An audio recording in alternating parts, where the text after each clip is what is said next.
Lisa, happy birthday. You are a young thing. You got it all ahead of you. And yes, I know the age you're turning, and I'm so impressed that your gorgeous husband and son. And I'd like to point something out to you. Nicholas is one of my favourite boys' names. Well, a man, boy, whatever age. I love that name. I also like Nick, and it's very rare for me to like an abbreviation, but I think that is a very lovely abbreviation. But your darling husband has put Nicholas on the cameo request, so I think maybe you do call him Nicholas, which is heaven.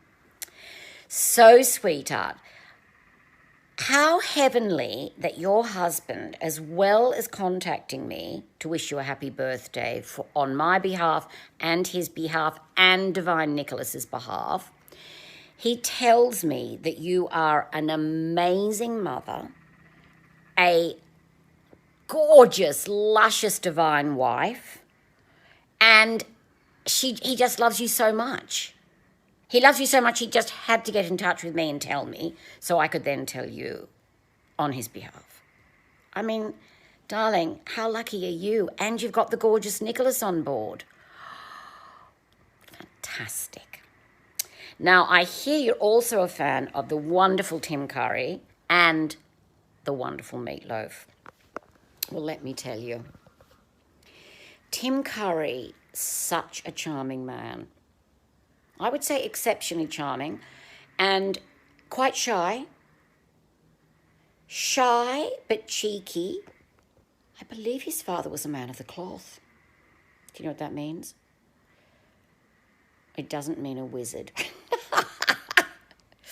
I think he was like a Church of England minister. I think I could be right.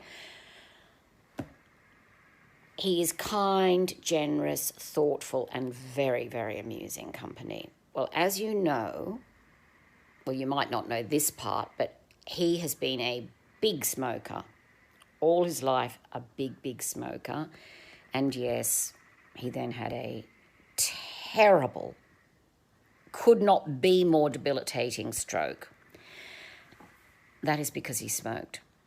So Nicholas, darling, I'm very much hoping you don't smoke, and if you do, you have to give it up immediately.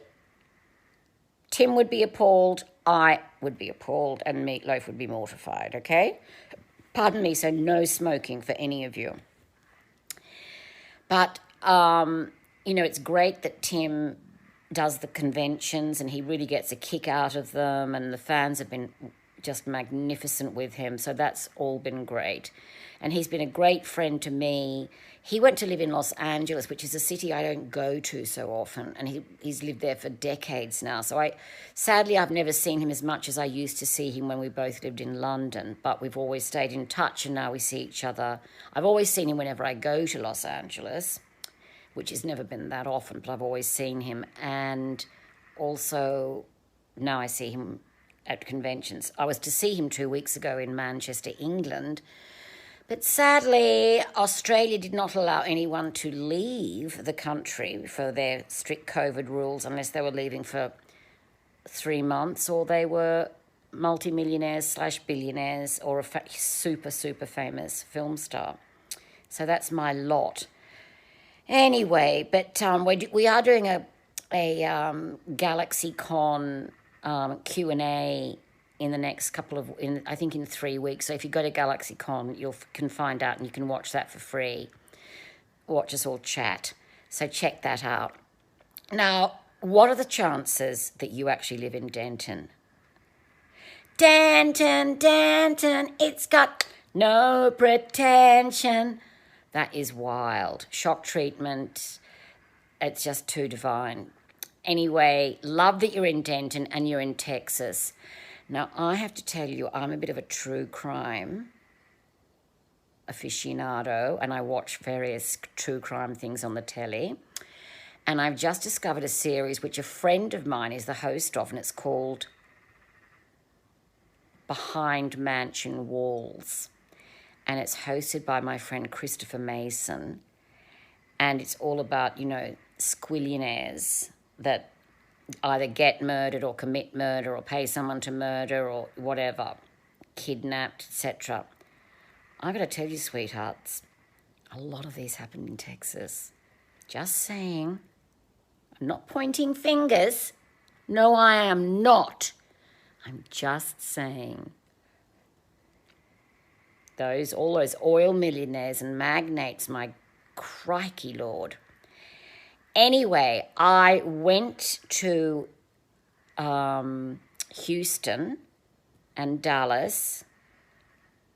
Oh my God, the museums, all that gorgeous money has, bought fantastic art to the museums there. And so I adored being there. And I've also got a great friend who lives there.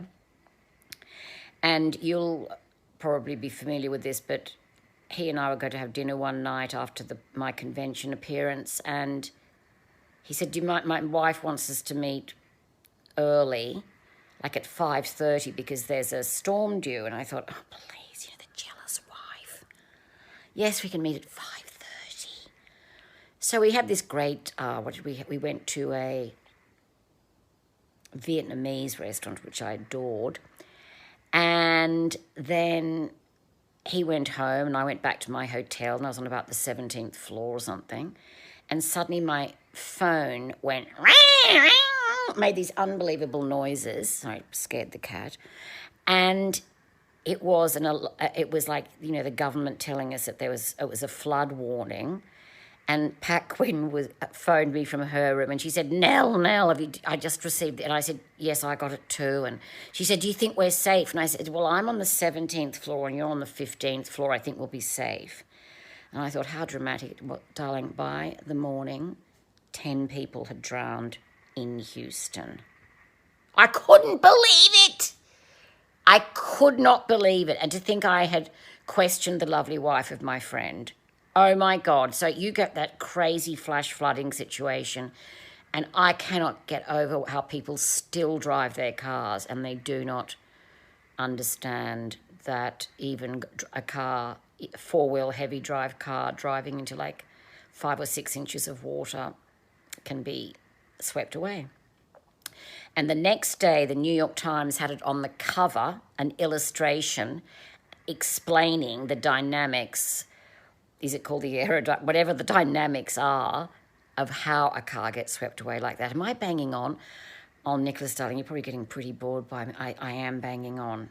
Sure, I better go now. But, darling, happy birthday. Hold on. Wait.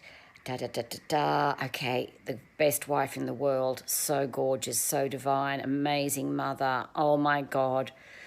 Loves Rocky. Okay, so I think I've covered everything. And Meatloaf, by the way, is just an absolute hoot. And when he arrived to do the film, we'd never obviously... Tim knew him from doing the show in LA, but I hadn't met him before, and he was just such a fun guy. And we couldn't believe his voice. It was sort of like an angel, but with the volume of a tractor going in reverse, whatever.